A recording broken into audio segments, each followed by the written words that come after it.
नमस्कार, मेरा नाम नरेश कुमार जटिया है और मैं आपको सोशल रिसर्च के स्टेप के बारे में समझाने जा रहा हूँ। ये एक बहुत ही इम्पॉर्टेंट टॉपिक है। कोई भी स्टूडेंट या कोई भी व्यक्ति अगर सोशल रिसर्च करने जा रहा है, रिसर्च करना चाहता है, तो उसको बहुत ज़रूरी होता है कि सोशल रिसर्च के जो स्टेप हैं उनका वो पालना करे, तभी वो साइंटिफिक रिसर्च कहलाता है। साइंटिफिक रिसर्च के लिए ज़रूरी होता है कि हम स्टेप बाय स्टेप जो सोशल रिसर्च के जो पैरामीटर्स हैं उनको हम पूरा करें। तो सोशल रिसर्च की अगर हम बात करते हैं तो जब किसी भी विषय का हम वैज्ञानिक तरीके से अध्ययन करते हैं और क्रमबद्ध और व्यवस्थित ढंग से जब अध्ययन किया जाता है तो वो सामाजिक अनुसंधान की श्रेणी में आता है। हम देखते हैं कि समाज के अंदर बहुत सारे विषय होते हैं, बहुत सारी समस्या होती है जिनका सामाजिक अनुसंधान किया जाना बहुत ज़रूरी होता है। बहुत से व्यक्ति अपनी रुचि से या बहुत से व्यक्ति सोशल सर्विस के हिसाब से या बहुत से गवर्नमेंट के जो प्रोजेक्ट होते हैं उसके हिसाब से भी सामाजिक अनुसंधान किए जाते हैं, ताकि जो भी वेलफेयर के काम है या सरकार की जो भी प्लानिंग है उसके हिसाब से सामाजिक अनुसंधान को के जो निष्कर्ष है, जो रिजल्ट है या जो भी थियरीज जो सामने आती है उसको उपयोग किया जा सके। तो सामाजिक अनुसंधान जब हम शुरू करने जा रहे हैं तो सबसे पहले ज़रूरी होता है कि हम किसी भी समस्या या विषय का चुनाव करें। जब हम किसी समस्या या विषय का चुनाव करते हैं तो ये ज़रूरी होता है कि हम अपने विषय को जो भी हम सिलेक्शन करने जा रहे हैं तो हम अपनी क्षमता को देखें कि हम क्या वास्तव में उस विषय का अनुसंधान कर पाएंगे, या हमारी जो भी आर्थिक क्षमता है, मानवीय क्षमता, उसको ध्यान में रखकर हमारी आवश्यकता के अनुसार ही विषय का चयन करना चाहिए। क्योंकि अगर विषय का चयन अगर आपने सही ढंग से नहीं किया तो अनुसंधान को कंप्लीट किया जाना या पूर्ण किया जाना बहुत ही मुश्किल हो सकता है। नेक्स्ट स्टेप आता है संबंधित जो साहित्य उपलब्ध है उन साहित्यों का अध्ययन किया जाना चाहिए। यानी कि जो आपने विषय का चयन किया उससे संबंधित जो पहले से उपलब्ध साहित्य हैं वो सारे साहित्यों का आप अध्ययन कीजिए, ताकि उससे संबंधित जो भी डाटा है, तथ्य हैं, जो भी उससे संबंधित विचारधारा, निष्कर्ष है, उससे संबंधित सिद्धांत है, वो उसकी आपको जानकारी प्राप्त हो सके। साथ में आप इसके माध्यम से ये भी पता लगा पाएंगे कि हमें इसमें क्या नया करना है, हम और नया क्या कर सकते हैं, ये आप जान पाएंगे। इसके बाद में हम इससे संबंधित जो एक हाइपोथेसिस बनानी होती है।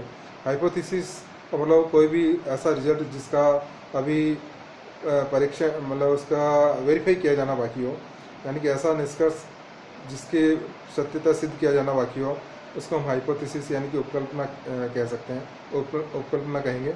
तो हाइपोथेसिस का निर्माण हमें एक दिशा सूचक की तरह काम करेगी। हमारा जो अनुसंधान है वो सही दिशा में जाएगा, काफ़ी हद तक हमको अनुसंधान का भटकाव नहीं होगा। इसके लिए हाइपोथेसिस का निर्माण करना बहुत ज़रूरी होता है। उसके बाद में हम अध्ययन क्षेत्र का निर्धारण करेंगे, यानी हमने जो विषय लिया उसको हम किस भौगोलिक क्षेत्र के अंदर हम उसका अध्ययन करेंगे, ये निर्धारित किया जाना जरूरी होता है। ये भी हमारी मानवीय क्षमता और आर्थिक क्षमता या दूसरे जो भी हमारे पास संसाधन उपलब्ध है उसके आधार पर हम निर्धारित करेंगे। क्योंकि ज़रूरी नहीं है हम पूरे देश का या पूरे राज्य का अध्ययन कर पाएँ। हम बहुत एक छोटे से एरिया जो हमारे विषय को काफ़ी हद तक प्रतिनिधित्व करता हो ऐसे क्षेत्र का हम चुनाव करेंगे, उसका निर्धारण करेंगे। ये अध्ययन क्षेत्र का निर्धारण हमारा नेक्स्ट स्टेप होगा। फिर उसके बाद में हम सूचनादाताओं का चुनाव करेंगे, यानी कि हम कितने लोगों से हम तथ्यों का संकलन करेंगे, ये हमें चुनाव करना ज़रूरी होता है। हमारे जो विषय है उसके आधार पर हम डिसाइड करेंगे कि उसमें किस कैटेगरी के लोग होंगे, किस जेंडर के लोग होंगे, कितने होंगे, उनकी संख्या क्या होगी, ये सब कुछ हमें सुनिश्चित करना ज़रूरी होता है। और उसके बाद में हम नेक्स्ट स्टेप के रूप में लेंगे, हम जिस उपकरणों और परिविधियों का जो हम इस्तेमाल करेंगे ये सुनिश्चित करना ज़रूरी होता है। सामाजिक अनुसंधान के लिए बहुत सारी परिविधियाँ होती है, बहुत सारे पद्धतियाँ होती है, और वो हमारे इस विषय से संबंधित और हमारे हिसाब से कहाँ तक सूटेबल होगी ये सुनिश्चित करना जरूरी होता है। उसके आधार पर हम उनका चयन करेंगे, है ना। गुणात्मक, परिमाणात्मक, यहाँ और भी सर्वेक्षण पद्धति है, दूसरी बहुत सारी पद्धतियाँ होती हैं जो हम उनका अध्ययन करके और उसके आधार पर हम सुनिश्चित करेंगे कि हमें कौन कौन सी विधियाँ और परिविधियाँ इस्तेमाल करनी है। और उसके बाद में नेक्स्ट स्टेप आता है कि हम जो भी हमारे पास परिविधि है और सूचनादाता है उनसे हम तथ्यों का संकलन करेंगे। और तथ्यों का संकलन करने का लिए हम काफ़ी हद तक वैज्ञानिक तरीका अपनाएंगे। हम उसके अंदर अपनी खुद की विचारधारा सम्मिलित नहीं करेंगे। अब एक प्रश्नावली या अनुसूची जैसा भी हमको अच्छा लगे, जो हमको हमारे लिए सुविधाजनक हो, उसके आधार पर हम तथ्यों का संकलन करेंगे। काफ़ी हद तक हम ना सेकेंडरी डाटा भी इस्तेमाल कर सकते हैं। विभिन्न तरीके से हम तथ्यों का संकलन हम करेंगे।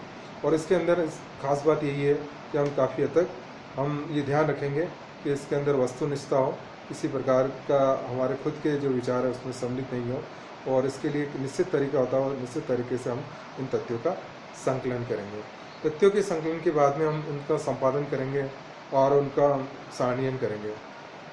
तथ्यों का जब संपादन सही ढंग से हो जाएगा, उनका सारणीयन सही ढंग से होगा, तो उसके आधार पे हम अलग अलग कैटेगराइज रूप से समझ पाएंगे, अलग अलग श्रेणीवार समझ पाएंगे कि हमारे तथ्यों के अंदर किस किस श्रेणी की सूचनाएं हैं।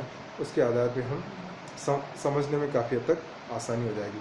और उसके बाद में नेक्स्ट जो स्टेप है वो है तथ्यों का संकलन और विश्लेषण के साथ साथ हम उसका विवेचन भी करेंगे। संकलन हम पहले ही कर चुके हैं, और जो विश्लेषण के आधार पे हम समझ पाएंगे कि हमारा रिजल्ट क्या है, और हम ये जो विभिन्न प्रकार के जो तथ्यों हैं उन तथ्यों से क्या जानकारी निकल के आ रही है, और ये विश्लेषण के आधार पर हम पता लगा पाएंगे।